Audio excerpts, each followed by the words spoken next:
I just recently did a presentation at my BNI group, which is a networking group. And I put up on the screen all the jobs I've had in my life and all the titles. Amazing. I've been working since I was 13, and I started off as a telephone book salesman with my dad. That's incredible. Yeah. Were you door to door? Door to door. Wow. Yeah. So you had to carry them around with you? Yeah. Bags of telephone books, white pages, yellow pages in a bag. Wow. You think that hasn't existed since like the 50s. I know. It's like Willy Loman style. It's insane. Yeah. And they don't exist anymore. Now people are like, what the hell's a telephone book? Isn't that People weird? sold telephone books? Sold them? What do you mean? No, Like, we delivered them. you It was delivered like them. newspaper delivery, but it was the telephone book. Oh, okay. So you were the person dropping them off at people's doorsteps. I was, yeah. Oh, wow. Me and my father. So I was buying too many comic books. And he said, Dave, I think you have to start earning your own money. And he was in the school system. He was a social worker in the school system. So he had his summers off. So he was brilliant. He was like, what can I do with this kid to earn money? And he did that. So he drove around. We were in our station wagon. We'd have to go over the Q Bridge to some shady little warehouse, fill the station wagon with the phone books. Then we had a route. Wow. Yeah, it Time was to pretty earn a cool. living. Okay. Get on your route, your phone book route. I haven't stopped working since. Yeah. Oh. Thanks, Dad.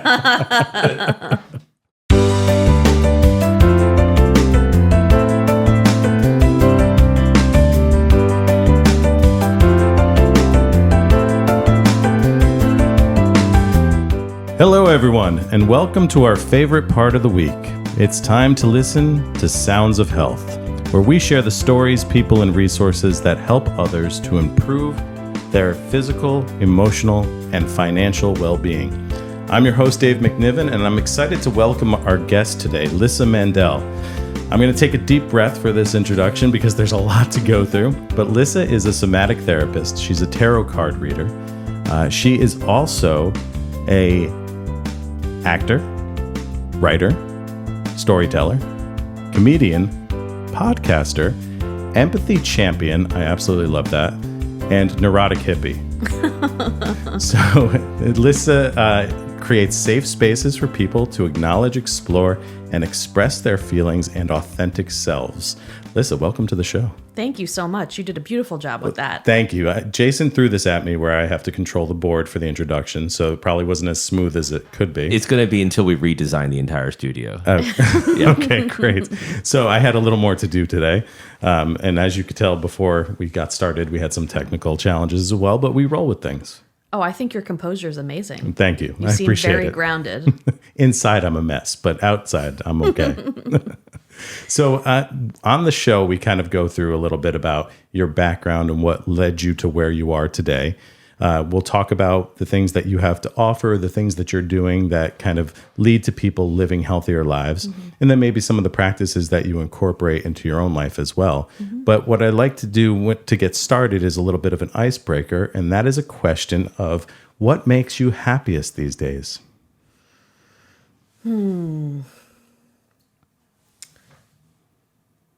I like to incorporate a pause.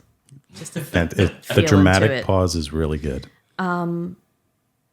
What makes me happiest is road trips, and specifically long distance road trips, and specifically to places I've never been before. Fantastic. Yeah. Have you just done one or you have one planned soon? I mean, I kind of always am. Like last weekend, I was reading tarot for my friend's wedding in Woodstock, New York. And I've been to Woodstock before, but I'm always choosing new routes to go that I haven't taken Nice. before. And then from there, I went to a different wedding in New Jersey, and I had never been on that route before. So like tri-state area aside, Yeah. the most recent epic road trip that I took was last month. I was in California, where I lived for a time, but I went to Wrightwood, which is this beautiful town up in the mountains in the Angeles National Forest for a writer's retreat. Oh, wow. And the drive from LA to Wrightwood was just insanely beautiful. And then from Wrightwood, I went through the forest the other way to Joshua Tree. And it's just my spiritual happiest place. That's amazing. Yeah. That's really great. I've always dreamt of doing a writer's retreat, and I've never actually had that opportunity or taken that opportunity for myself. Would you want to, you mean go like yourself and retreat by yourself, or be a part of Be a part of one. Okay, Yeah. well, noted. Yeah. Because yeah. I definitely want to do more of those. Great, So yeah. I'll ask you next time. Yeah, I would love to consider it at least. It's something that I've always wanted to do. And I told Jason the other day, I just came across a lot of my old writing. And so it's kind of sparked a little bit of that interest in me again. When you say old writing, how old are we talking? Well, going back probably decades. And were you into fiction? Was it more memoir style? It was a mix of everything. I used to journal regularly, so I have a lot of that content. And then I did a lot of playwriting and movie scripts that I never finished. It'd be pieces of things. I'm really glad that you saved everything. Yeah. Because for me, that has been the most surprising, inspiring thing is like my former self and her voice and her desires. So you never know when you can retool that and use it for another thing. Oh, in the absolutely. future. Yeah. Yeah. Jason was actually, the way we met is I cast him in a play, a one-act play that I wrote, and he was in that play, and we actually did it, like 3 times, I think. Yeah. And it had some success. Yeah, we took it to a festival. Yeah. Amazing. Yeah. Yeah. So it was a lot of fun. And then I know when I moved to New York, I lived in New York for about 5 or 6 years. I had kind of repurposed things. I'd written a comic book that was in an anthology series. I turned that into a short film. So it's like, yeah, all of that stuff, it's great to have it and kind of revisit it when you need a little spark or you want to work on something. Yeah. It's always surprising. So right now I'm in the process of writing a book, and so much of this book is made up of notes that I kept like 5, 6, 7 years ago in little notebooks. And now it's going back and rediscovering like, oh, this is relevant. This is relevant. Like, thank you, past self, for leaving these breadcrumbs. Right. You know? Yeah, that's fantastic. Yeah. Yeah, I kind of have a dream too of doing more with the podcast and maybe doing interviews with family members and trying to record some of that because, it's just, I wish my grandparents were still around because all of those stories, it would be nice to capture that as well. Totally. I mean, now that you have a podcast, you have a platform. Yeah. So yeah, use it to talk to everybody. Yeah, absolutely. And that's been the best part about it is it's just been so much fun learning people's stories and their histories and talking about what they're doing in their lives. Yeah. So that brings us to the segue.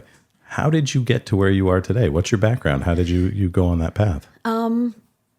Yeah, I'm gonna try to be succinct if possible, but That's okay. it's hard. We're long form sometimes. The longer I live, the more windy my life gets. So it's been 4 decades now on this planet. Right. I mean, I always was a really deep feeler, and I journaled since like the time I was 7, and like kept all of those, and always felt like I was sort of feeling more deeply than anybody else around me, which you come to find out later, like most children feel like that, you know? Yeah. But it probably was my loneliness that propelled me into what I did, which was like constantly seeking deep connection in community. I did always want to be an actor or a performer. Came to find out, like after doing that for a long time, that it was really like my inner child just needing to be seen and understood. Yeah. So, acting led to improv, led to stand-up comedy, I was always trying to get to this like juicy center point of like, how do I connect with people on this deep level and also have an audience? And so, can I curse on this show? Yeah, of course. Okay, so I think, right? Are we okay with No, we that? haven't Well- yet. This would be the first Oh, time. really? Well, This would be the first curse Are there word. Facebook things that? No, there No, isn't. okay. No. Well, it's just the title of my show. I did this live talk show that became a podcast called The Bitch Seat. That was an interview show. You can beep it out if you want, but I like to reclaim that word because it's about like the middle seat in the back of the car, which I always had to sit in when I went like carpool to dance classes because I was the littlest one. So I always had to sit on the hump or ride bitch as it were. Right. And I started the show so that I could read some of my old journals on stage. because they were just the most maudlin purple prose, Jane Austen style, whatever, like when I was 11, 12, 13. So I would begin each show by reading from my journals, and then I would invite on several guests to share something they wrote or made when they were kids. Oh, wow. And with my partner, Phil, was on stage with me. And so the guest would be in the middle, and it was like a late night style talk show. We would have a musical guest. Yeah. And it was the most amazing thing because, we did it as a comedy show, but it ended up being so much deeper and richer than that, because as soon as people would get on stage, and these are like comedians, actors, people who have confidence, who aren't scared to be on stage. And as soon as they were about to share this thing that they made when they were little, they were, oh my gosh, I'm getting so nervous. And I'm like, yes, this is the sweet spot. Like because it was this beautiful time travel thing where people's inner children were getting to be seen in this way that they never got to be before. And it was so healing, and also, like, there was one point I got some press and somebody compared me to Oprah or whatever. Like, there was a therapy quality to it as it was. Yeah. And so I did that for 5 years. Oh, wow. On both coasts, had like a weekly podcast in addition to the monthly show. And then COVID happened, and I had this sort of intense fire under my butt grow up moment, where obviously nobody was out on stage. And it was like, well, I don't think that I want to be a server for the rest of my life. Not that there's anything wrong with it. Actually, my favorite job has been serving tables. Oh, yeah? Oh, yeah. In this place in LA that I miss. But I was looking into therapy programs. And the reason why I knew about somatic therapy is because of the acting conservatory that I was in the city. I went to Maggie Flanagan. I don't know if you're familiar. It's a Meisner program, 2-year intensive Meisner program. That's great. And there's movement classes that are part of the program that you have to take. Mm-hmm. And so I did that when I was like 27, 28, and remembered in this moment of like, what am I doing with my life? These movement classes were, they're designed to get the body open and available so that emotions can flow through, right? As an actor. But for me, it was like almost a spiritual experience, like a magical experience, because it was the first time in my life that I actually felt my body, I grew up such an overachiever, straight A student, super driven, because that was what was valued, in my household and just in society. So I was living from the neck up, and being in that class, and I would see like the teachers would like put a hand on the back of somebody's, back, or like, extend their cervical vertebrae, and all of a sudden tears would be flowing. Right. And I was like, what is this witchery? And it just felt, it just felt right. It was like a step in the direction of feeling more holistic, of feeling like a whole self, not just like my brain is the only thing that's valuable about me.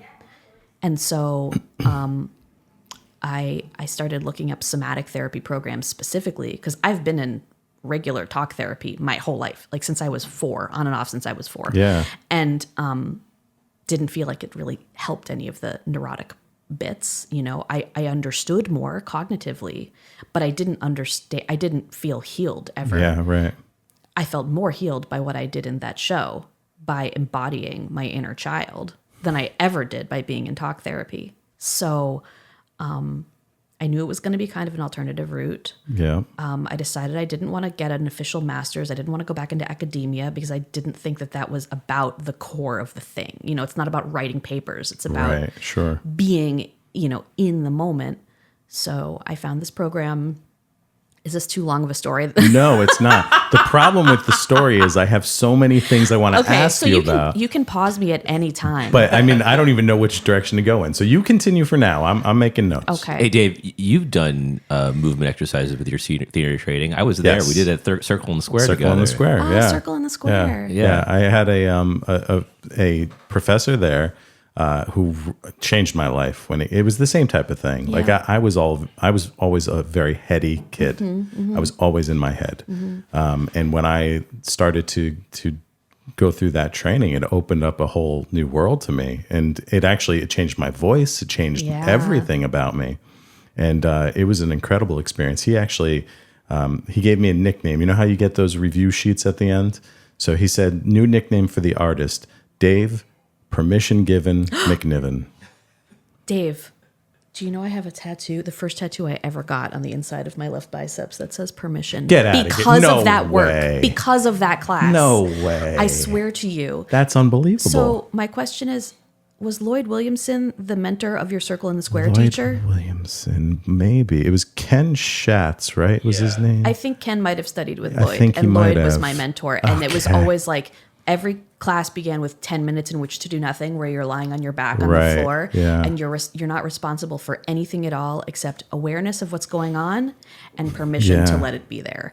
And that was. Yeah. That's amazing. Yeah, I mean, I was just always in my head, and I didn't give myself permission to do things, and I didn't, so that was life changing. Yeah. Yeah. And life changing in a way, not just for being on stage. No, not at all. I took that and everything else that I did. I wish that I had continued that practice. I didn't continue that practice, or any sort of meditation or anything. I've dabbled in things here and there, but I still haven't quite found my way back to doing more of that. Well, it turns out, when I was doing that work, they would always say like, this isn't meditation, this isn't whatever. And I'm like, right. You're full of crap. This is absolutely, It's all connected. It's all connected. Yeah. And I used to think that I actually needed permission from teachers or whatnot to like have those experiences. Right. But you don't. And this is what I've learned in somatic therapy training, all of these ways in which we can be with ourselves and our own experience.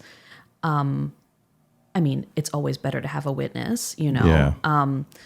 Any wounds that were created in relationship need to be healed in relationship, but that doesn't mean that you don't have relationships with your own parts.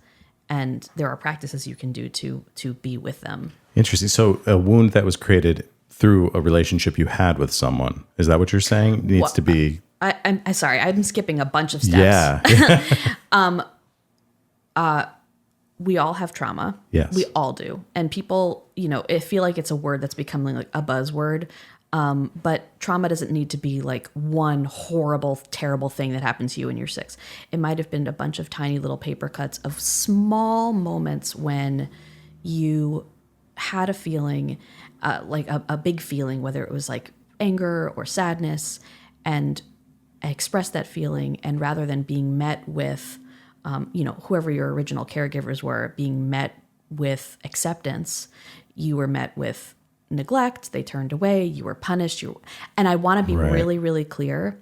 Parenting is the hardest job on earth. Absolutely. And parents are human beings doing the best they can with the resources they have. And my somatic therapy mentor says, if you are parenting well 30% of the time, that's good parenting. So like there's no perfect here. Nice. And we can have compassion for our parents and everything they did. And also we get to have our anger for ways in which they couldn't support us, and our grief for ways in which they couldn't support us. And so it's important that that's a way that we reclaim ourselves rather than abandoning ourselves. So Gotcha. When I say wounds that were created in a relationship, I mean our original bonding.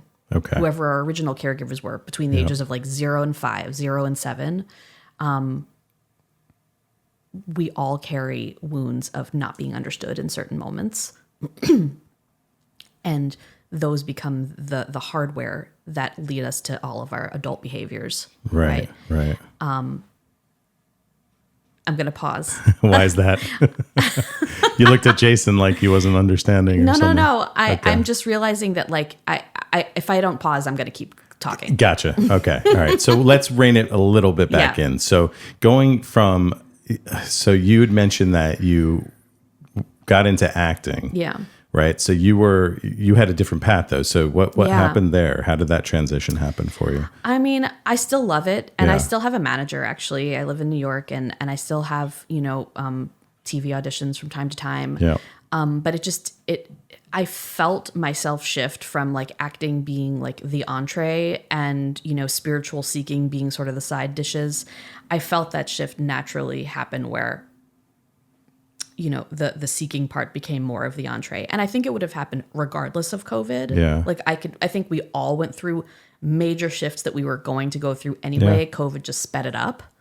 But to me, like the acting thing and the therapy thing are connected in the part of like having real life connections with people and feelings and like people expressing their feelings authentically. Right. Do you know what I mean? Yeah, absolutely. It's just that with acting, you have this container of there's a script around it, there's a character around it. So it's not really real. Right. But as we know, like the nervous system doesn't know the difference between what's real or imagined. Yeah, and that's so very when true. people are having feelings on stage, they're really having those feelings. And I was just like more interested in like what was really underneath. Gotcha. Yeah. Okay. That makes a lot of sense. It sounds too like the podcast kind of transitioned you from Totally that did. to this, It right? totally did. It almost because- combined the two, and then you came out the other side with it flipped. Totally. Yeah. I see that visual too. And I don't want to be done with the podcast. Like I say that I don't want to be, but like Yeah. I felt this drive to do it. Like it was almost like, and I don't want to get too woo-woo here, but like I did feel like it was some other energy that was like, and now you're doing this, and now you're doing this. And I'm like, okay, I'm going to ride this wave. And it felt like I was reaching for a need when I was doing that podcast. And I remember being on stage at this theater in LA doing this show, and I had been doing it for years, and like I was getting the laughs, like I knew exactly what I was doing, and I had the tiny little inkling of like, I think that like I'm winding down. I think that the thing that I needed from this I got. Yeah. I think the itch was scratched, and the itch was for my inner kid to get the accolades that she so desperately needed. Right. And I gave them to her. And it was like, that was how I knew that actual healing is possible, because so much of somatic therapy is inner child work, by the way. Yeah, I'm sure. And because our inner child lives in us in our nervous system states. And so once I felt like I had scratched that itch, I was panicking for a while where I was like, where's my ambition? Like I had this ambition to like be big, to be famous, to be seen on stage, to like climb. And I didn't have that fire anymore. So it felt, and there was something almost like my ego didn't need that in the way that it used to. And so it was trust me, it was like a devastating experience. Like 2020, 2021, definitely my darkest time of my life. Yeah. Because I felt kind of directionless. And I was like, what if I already achieved everything I'm supposed to achieve in this lifetime? And, get really existential about Right. it. Yeah. And then it was like, well, there is this deeper thing. There is this deeper way of seeking. It's not going to be scratching your ego very much. It's not going to be on a stage, but it is a way of bringing everything that I have learned, like my lived experience so far, and helping other people connect to their deepest selves. Yeah. So I don't know if that answers the question. Yeah. So that brings you to where you are now. Yeah. And so what is the work that you're doing, the somatic therapy and the tarot card reading? How are you doing that as? Well, the tarot was a tool that I was using in those years when I was swimming around and like, I don't know what I'm doing next. Like I was just pulling cards for myself, and really like people hear tarot cards and it like triggers all kinds of things that may or may not be accurate, like occult stuff. Right. I see the tarot as a language of archetypes and symbols that we can use reflectively to help give us more clarity on what is going on with our lives, like where we fall in our lives, what are some actionable tools we can use to help ease our experiences. And so I was just like, I'm self-taught, and I was just learning that like leading up to the pandemic and during the pandemic. I hope someday that my somatic therapy practice will include more pulling cards. I've tried it a little bit to blend them. Yeah. But either way, they're both, whether it's tarot or somatic therapy or astrology or the Enneagram or human design or any of these things, Right. they're all languages that we can use to better understand the ineffable essence of ourselves. That makes sense to me, I think. Yeah. Yeah. So it really just kind of gives a framework for communication. Exactly. Yeah. Exactly. So my practice now, and I just started pretty recently. I have some clients, but I finished this 2-year program through the Levin Institute. I'm an RSMT, Registered Somatic Movement Therapist, which is recognized by this international group, is Meta. And the therapy I do is one-on-one. I do it over Zoom, which is how my whole school was over Zoom, which is cool. So I can work with people everywhere. And it always, like, there's some talking, but there's like way less talking. So somatic therapy, I think, is a way of, it's couples therapy, but the couple is your mind and your body, and they're learning to talk to each other. Okay. So, you can come in and say, like, this is what I want to work on. And like, I'll get a little bit of the context, but then it's like, okay, that thing that you just mentioned, what are the feelings that are there when you talk about it? So it's really, you can talk about context all day long, but it's really way fewer words and more about some feelings or needs that are alive inside of your body, that are needs that were never met. And so we try to meet them in real time. Because like we talk about like the physical body, but there's also the emotional body, the emotions that literally live in the tissues of our viscera, of our organs. And we already have language for this, like heartbreak or gut punch or like butterflies in your stomach, all these things that are physical sensations that are pointing to emotional experiences that were never processed. I like one of my favorite ones is the references in Shakespeare and stuff that they would have. Also, there's all this fascination with bile for some reason. Totally. Right. Totally. Well, like anger, right? Right. That's all anger. Yeah. And traditional Chinese medicine will say the same thing, So all of these systems are kind of coming together. So like, I do feel like somatic therapy brings like Eastern and Western together in a way. I like the expressions too. It's like being filled up with piss and vinegar.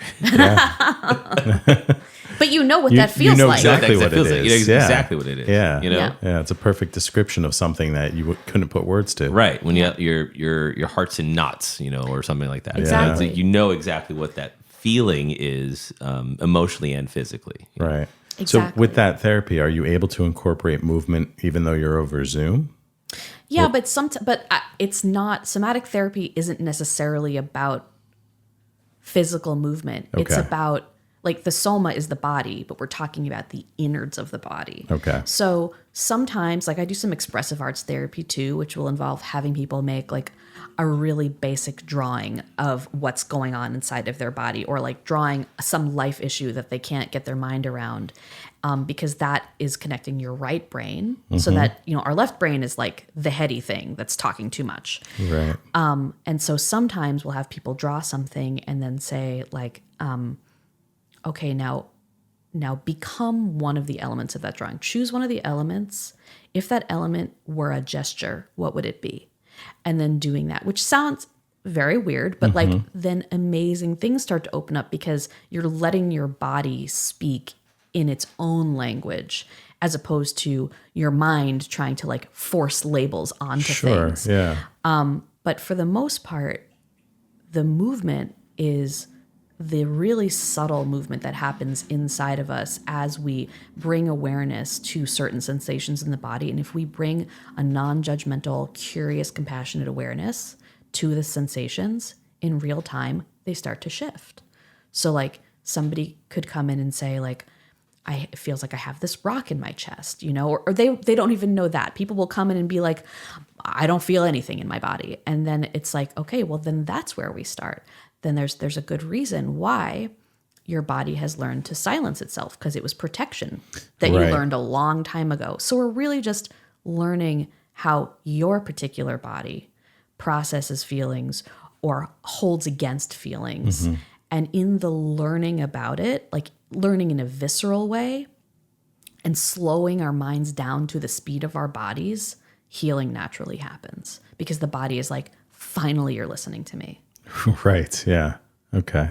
That's amazing.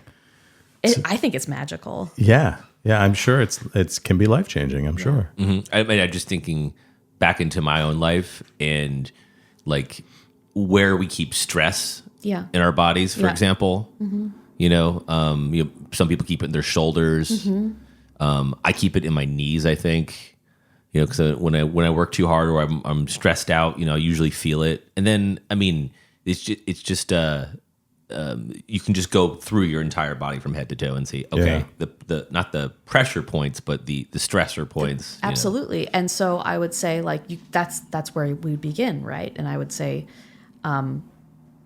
Jason, what if you just closed your eyes and let your awareness drift down to your knees? Do this right now. Well, I mean, I'm just saying, we don't have I can to turn the camera around. We don't have to do that, but like. Then we'd get curious. We would bring the awareness down to the knees, like imagining like little awareness molecules floating down to your knees. And we'd say, can we just be with the knees while they experience right now? Like we're not trying to make them do anything. All right, I'm gonna do this right now then. Let's do this. Okay. I can turn the camera around actually. Hold on a second. You're getting free therapy here, Jay. Free therapy. I don't know. Okay, here we go. Okay. So letting your awareness drop down to your knees.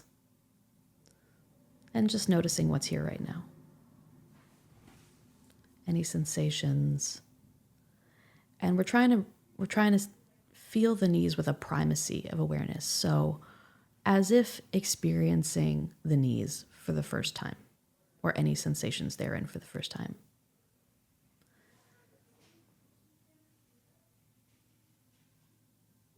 And what are you noticing?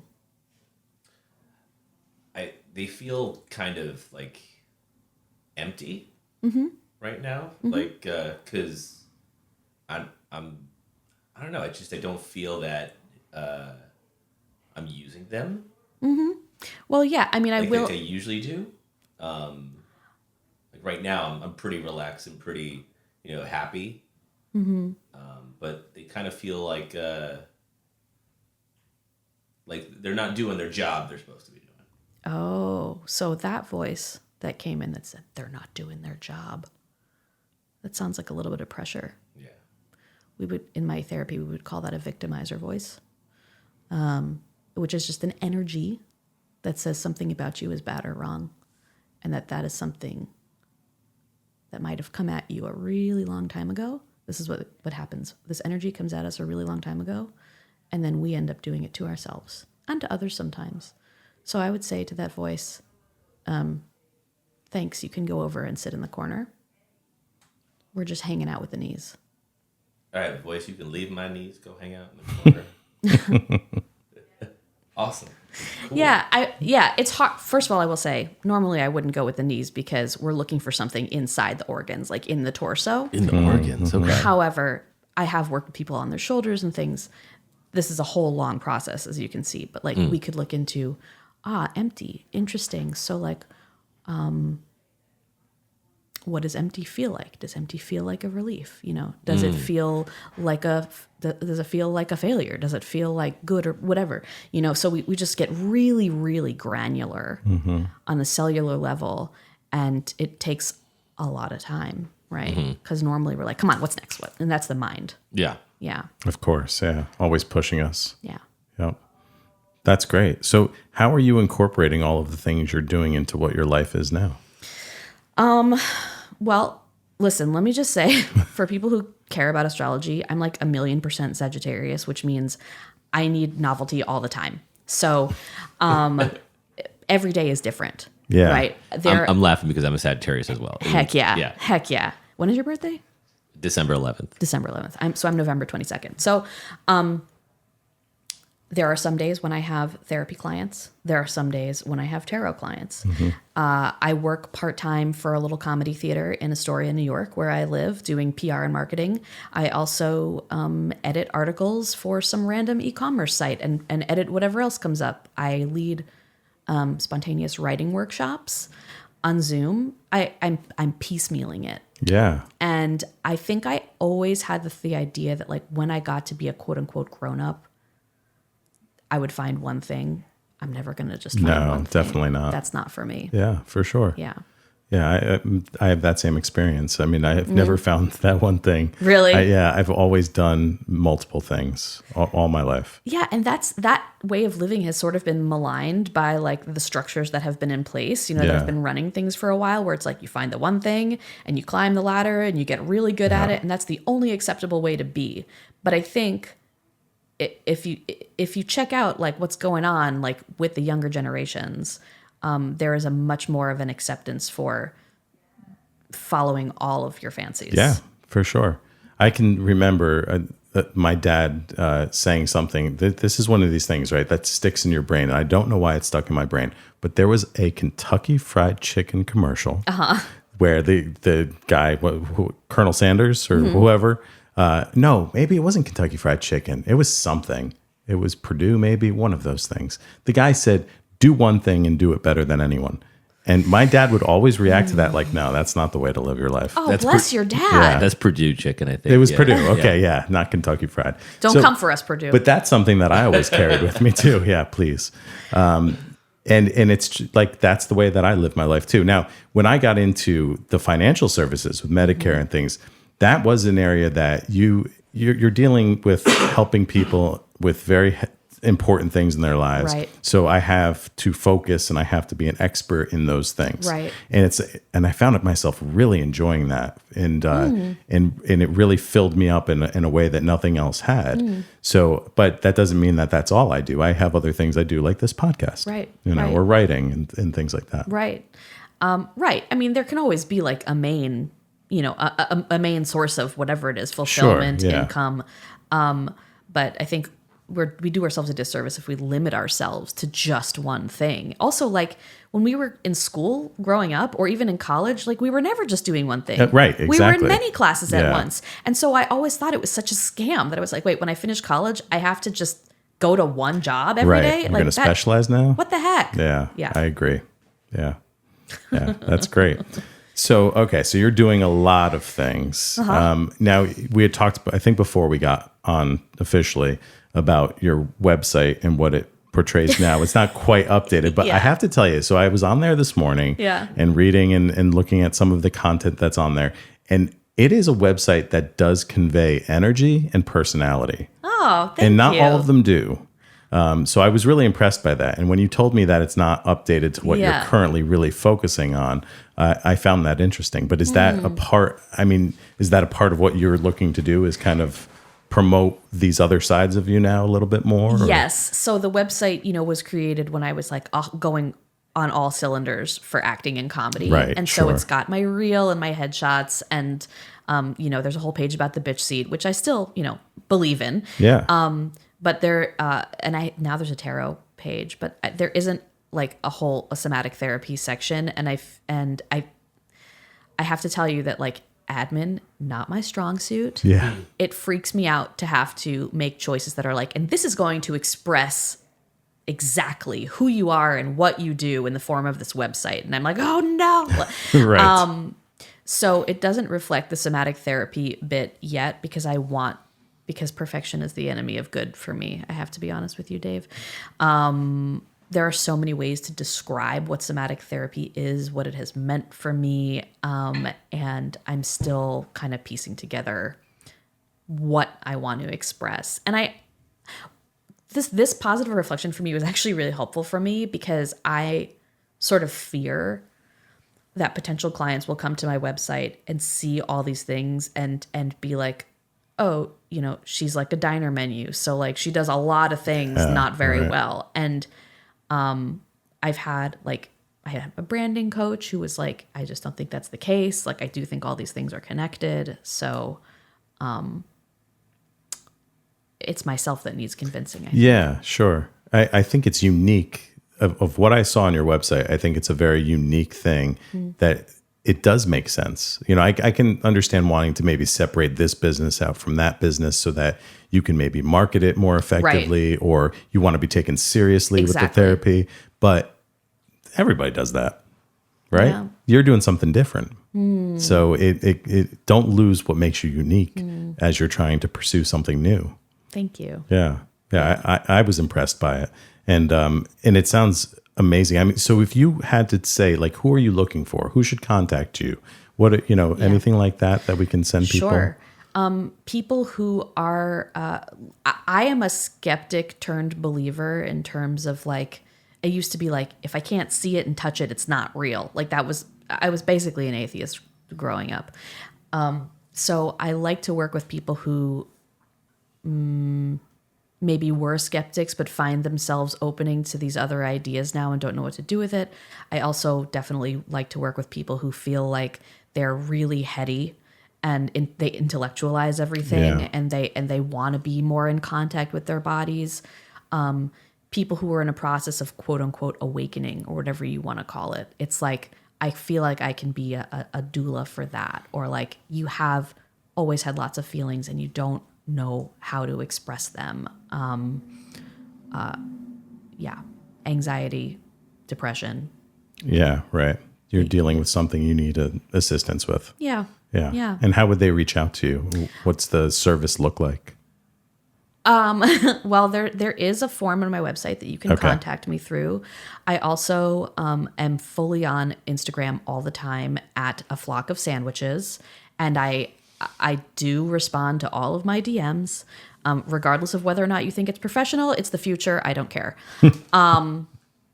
And normally we will set up a time, like if you're interested in somatic therapy or learning about it, we'll set up like a 20-minute call, free, where I'll ask about like what you're looking for and tell you what I offer, kind of describe what somatic therapy is, maybe do a little sample of it. Mm-hmm. And then I see people either weekly or every other week.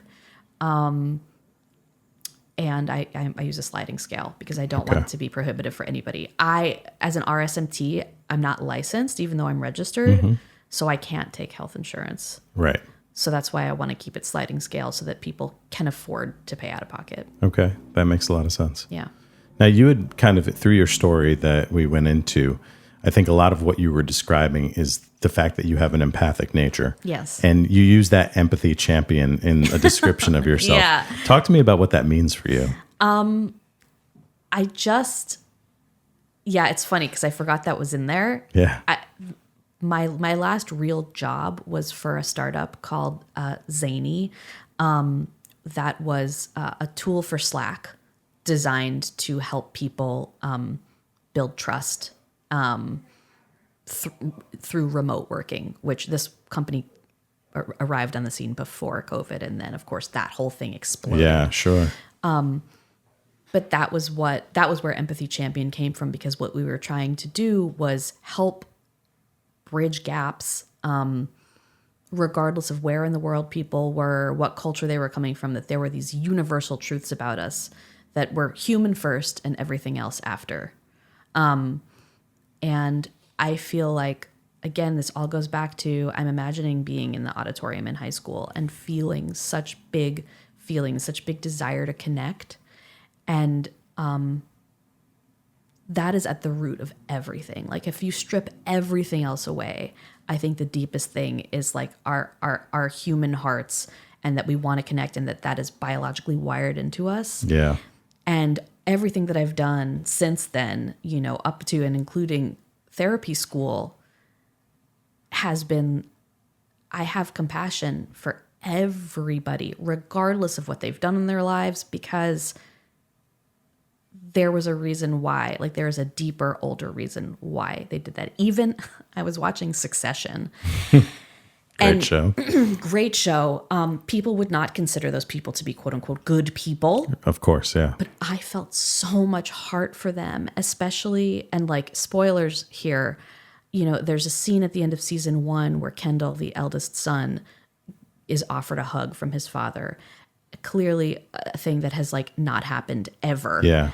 And he just collapses in tears because he needed it so much. And like, I'm like choking up thinking about it now. I feel that I see everybody's inner child, and everybody just wanting to be held and valued and understood and connected with. And so that's what I think I mean by empathy champion, like peeling away all the layers to just get to the heart of the heart. Yeah. I love that. It's something I use in my core values. I call active empathy. And it's the idea in my mind, what it means is that, I've been somebody that's always been empathic, and it's been a plus and minus in my life because you have to protect yourself too. Like Absolutely. when energy affects you, when negativity affects you, you have to find a way to protect yourself from Absolutely. that, but not lose the fact that you're a giver. You're willing to connect and do all of those things. You don't want to lose that part of you. So I think about it as you have to actively develop that. Yes, and what you're saying is perfect, and that is part of what we do in somatic therapy as well, is like we're calling in supports, and we're calling in energies of like good mothering or good fathering, good parenting energy. Yeah. But we're also sometimes calling in protection, and like, what does that look like for you? And I mean, like in the imaginal realm, and landing in like, different protection is going to feel right in different moments. So what I would say to, like, for me, whenever I leave my apartment in the morning, there's a little piece of paper on my door that says ring of protection. And there's this like gold circle. And I just like pause for a beat and imagine this like gold kind of force field, like coming up around me. And then I go out into the world. So like your protection can be porous enough, that empathy can get through without just like shutting you down. But that is a tool. Yeah, that's for sure. super important, especially if you have a really soft and vulnerable heart. Yeah. Yeah. That visualization is Yes. and it's something that people don't do naturally a lot of times. Right. They don't even know that it seems hokey to them. I'm saying that's what I came from. Right. Was a past of like, this is so corny. Right. But as I will return to, the nervous system doesn't know the difference between Yeah. real or imagined. So you can call it corny, but it actually does work. You can feel the physical shift Right. inside you. Yeah, it's similar to what people talk about when they say you need to manifest what you want, write it down, create those vision boards. Yep. All of those things, they do help. Like those things, if you focus your energy on something and you visualize it, it does help you. I see it with kids too. I coached baseball, my kids through Little League, and you want them to go up at bat when they're nervous and stuff, thinking about, I'm going to hit this ball. Yes. I'm going to hit it hard. Yeah. It's that visualization does help. It calms the body. Yeah. And it lets them be stronger. Exactly. Yeah. Exactly. I like the concept, and active empathy, as we're discussing, is often a learned behavior. It's something that some people don't have naturally, but they do inherit a lot of it from their parents, from their society, from their groups that they're part of. But one thing I think that a lot of people have is just holding space for other people. That's more familiar, with therapy, for example. Just being present with someone doesn't have to respond back with a full active empathy moment, but just holding that space for them, just being present with them, also can speak volumes, because we know what physically, what that means. Yeah. Being safe, belonging, being together, holding that space also is kind of in that. Wired into our being as people. Yeah, exactly. And we talk about the concept of being with, right? Like that is, or to meet what's here and to be with. It doesn't have to be verbal at all. It could just be like you show up with an energy, with an openness, and people feel that. Yeah. And I think that as we evolve as a species, our bodies are coming online in this way where it's like we begin to detect when people are not with us. Even if their body is physically here and they happen to be looking at us, we can feel, oh, there's like a wall here, like this is closed off. Sure, yeah. Or people will say things and we'll be like, they said that, but that's not what I feel, know? And previous versions of humanity would call that being psychic, but I think it's just this innate ability that we all have to be intuitive. And you're right. I think the best way to show active empathy sometimes is just to be without like stop crying, like, or like, have a tissue, like your tears are making me uncomfortable. Like not that, like, be like whatever you're here with, even if you feel like a mess, like I value you just as much. And that can be here too. Yeah, I absolutely. think it's phenomenal that each thing that you do, that's part of what you're bringing to the table and holding space, whether it's the bitch seat, whether it's the therapy, somatic therapy, even in performance and acting, you're holding that space with someone, acknowledging them and being present. I like that. Thank you. Yeah. Yeah. Yeah, that's great. This has been such an awesome conversation. What are some of the things that you do in your own practice in life to make sure that you're staying healthy? So even though I've technically finished school, I maintain community connections with the people that I've met in school, with my teachers. Being in community is everything for me. And not just any community. Like I really recommend finding, even if you can't find one or two people, finding belonging somehow, even if it's with your pet, even if it's with the trees, you know, even if it's with like who you think are your angels or your guides or your well ancestors, like tapping into that kind of source to help you know you're not alone. Because I'm a very emotional, like my emotions change every day. And now I know like when this thing comes up, like I don't have to be alone in it. I can reach out. Like reaching out is the most important tool. I use it every day. I'm talking to with friends and colleagues every day.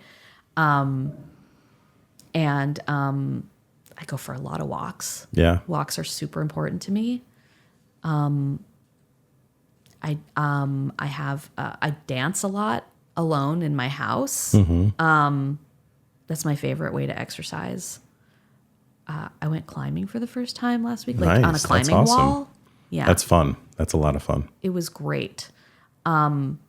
So finding a way to be in connection, I think, is the most important thing. Also art making. Doesn't have to look great. Just like trying to tap into that little kid self who made art for its own sake and not because they were trying to get good grades or trying to make money or anything. Yeah. Sure. Yeah, I think that's really important. Yeah. Colored pencils, like crayons, watercolors, whatever, you know, whatever feels fun. Yeah, absolutely. Yeah, I want to get my kids doing more of that because that's not something that they've really gotten into. You know, a little bit in school here and there, but that's all I did as a kid. I drew and I created and I wrote, and that's what I did. That's what I was good at, and that's what I enjoyed, and that's kind of what got me through a lot of things too. Absolutely. I mean, don't underestimate the power of journaling. Yeah, for sure. Oh my gosh. Or anything that gets you in your right brain, I think is the most healthy. Yeah. Yeah. I noticed one of the things you do, and I'm not sure if you're aware of it or not, but you jump on Instagram and you pull a card. Yes. And at that, I want to say that I look forward to when you just jump in your car and pull a card and do a reading. Oh. Because you kind of do your self-analysis of the day and what's happening, and you let the cards, come out and it kind of helps guide you. Totally. That's kind of interesting. Yeah, it's definitely. I mean, I read cards for myself every day. Yeah. I aspire to do it more on Instagram, but I'll jump on and do a live and pull a card in real time. I do this 2-card spread, the mirror and the medicine. So I'll shuffle and pull out 2 cards. Do you want to pull 2 cards for me right now? Well, I guess you're really he's really putting me on looking the for this spot. free therapy. I know. Jeez, Jay. For you or for the collective of listeners, Jason? Oh, I think we should do the collective. Yeah, I think so too. We've had about 15. We've had 17 listeners so far. So cool. Yeah. So this deck that I'm shuffling is the Dawn Aquarius Tarot, and it's like these beautiful psychedelic colors. So what is the difference between decks? They're different art, and you choose decks based on what speaks to you. Like okay. I was actually following this artist on Instagram, and then she put out a deck of her art, and I was like, oh yes, that's definitely for me. There is a superstition that you're supposed to only be gifted decks and not buy them for yourself, but I say screw that. Okay. Fair enough. Okay.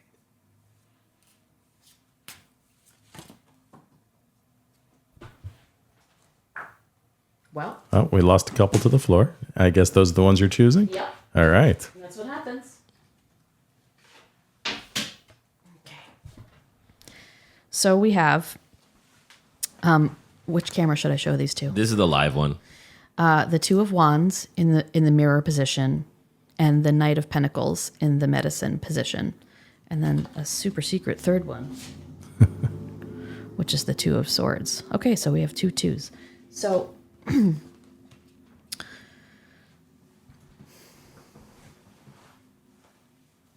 so Wands is the suit of your inner spark, your inner fire, your passion, creativity.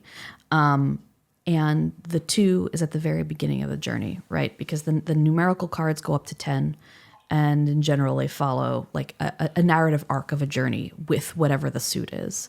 And Wands is the suit of fire. And the 2, as a reflection of you, is a reminder that you have all of the tools that you need in order to embark on this next creative journey, whatever it is, whether it is a project of some kind, even whether it's just like the shape of your day, like your day as a creative palette, which I think it is. You know, we are all artists creating our lives. And the 2 says, okay, you have all of the raw materials available to you to begin this journey of art making. Now it is for you to pick one up, to choose one and pick one up and begin. So, to allow like that choice of which one of those tools you want to pick up to come from not a logical place, but to come from like your sacral chakra. We're not talking chakras in this podcast, but it's like the seat of your creativity, right? Like in the bowl of your pelvis, like that is where your life fire comes from. To feel into what would feel like the most fun tool for me to pick up right now. Not the most logical, not the most pragmatic, but like, and as we were just talking about, like art making, like a metaphor is like you're sitting down to make art and you have like all these different colors in front of you and like which one like speaks to you, you know? Mm-hmm. So that is a 2 of Wands in the mirror position. In the medicine position, and by mirror, I mean a reflection of what is like what you have right now. And the medicine position is like, here's a gentle suggestion or invitation of what energies or behaviors you could incorporate in order to enhance your life. Like, what is your medicine today? And we have the Knight of Pentacles, and all of the knights, they're like the teenagers of the tarot. So they have a lot of raw energy. They're not in mastery yet, but they have done a lot of learning. They have some tools. They have they have an ambition and a motivation, and they ride forth toward whatever their passion is, sometimes a little recklessly. But again, if it comes up as the medicine, that's what you're called to do. Like, we're not being super, super careful. And Pentacles is the suit of earth, is the suit of material resources. But it can also have to do with our connection to the physical earth, to the physical nature. Like the Knight of Pentacles feels at home with uncertainty, with being ungrounded. He finds home wherever he goes. So rather than being a creature of habit, he tries on, how does it feel when I stand in this place versus this place? And he does it with courage and bravery. And Jason, what are you doing over there? Laptop. Sorry. No, you're good. You're good. So I would say, to summarize, like, you have all the raw materials to create something with your day today. So choose how you want to start, and then follow your feet and trust that you might travel to like unfamiliar corners of your mind, unfamiliar corners of your house, of your town, whatever, to give yourself a change of venue, maybe, even if that just means walking around the block in a different direction, in order to stoke the creativity. So, and then the other one that came up is the Two of Swords, which, like, I don't know, I'm a little bit, I feel like it's kind of, I think this card is a bully. It's like, it's a choice card. Like, it's a stalemate card. It's like you are keeping yourself stuck. And so it does feel like a sort of like, this is the reason why we're leaning into these two cards here, because otherwise we're just going to be in our minds. We're never going to reach a new decision. It's always going to be between this and this, whatever. And I think that the antidote to that kind of stalemate or stuckness is just like being a creative experimenter. There you go. Awesome. So what is the Two of Swords? Is it like the Hamlet card? It's like the indecision is going to be your downfall. Is that what it is? I mean, the twos are all kind of about a decision, but like the Two of Swords is the suit of it's the suit of the air element, and it's the suit of the mind. It's the suit of words, ideas, writing, but also conflict and boundaries. So when there are two swords, it's like you are kind of at a stalemate within your own mind. You know, it's between me and me. And in the card, you can see this woman has a blindfold. She's not even taking in the rest of the world. She's just stuck in her own head. So, Gotcha. yeah. Got it. Well, that was really cool. That was interesting. And I can see how it is a framework of communication, right? So everybody that just listened to that is now, it's on them how they interpret it. And Exactly. if they do anything with it, they might not do anything with it. You might not believe in any of those things, but really beyond needing to believe in something like tarot, or it really is just a tool. It's just a tool. Yeah. It's like you could shuffle any deck of cards and like whatever comes up comes up. Like you just it's less about believing in something woo and more about trusting that you are receiving the image and the language that you need in the exact right moment. Yeah. And either you believe in that or you trust that or you don't. Right. Yep. You know? And that's on each individual to determine. Yep. Awesome. Well, thank you for doing that. Yeah, my pleasure. And we really appreciate you taking the time out of your day to be here with us. This was a really fun episode for me. I feel like you and I have a ton to talk about. I think so too.